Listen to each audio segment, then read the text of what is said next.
இந்த பிரபஞ்சம் அப்படிங்கிறது அல்லது கடவுள் அப்படிங்கிறது நம்மளை எப்படி கட்டுப்படுத்துறாருன்னா இந்த உயிர் சக்தியை வச்சுதான் கட்டுப்படுத்துறாரு. எவனோ ஒருத்தன் தப்பு பண்ணியிருக்கான், உங்களுக்கு கோபம் வருது, கோபம் வந்து அடுத்த செகண்ட் உள்ள சுகமா இருக்கா, பத்தி எரியுதா, பத்தி எரியுது. அப்ப சக்தி புறம் உறிஞ்சு விட்டுருவாங்க. எரிச்சல் வருது, சக்தி போயிடும். பொறாமையா இருக்கு, சக்தி போயிடும்.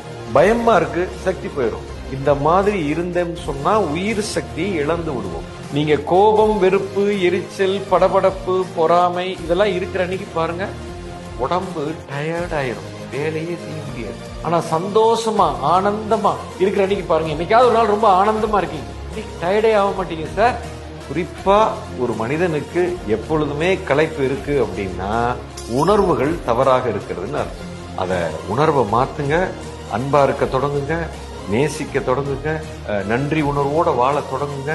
இப்போ உங்களுக்குள்ள சக்தி இருந்துகிட்டே இருக்கும், குறையவே குறையாது.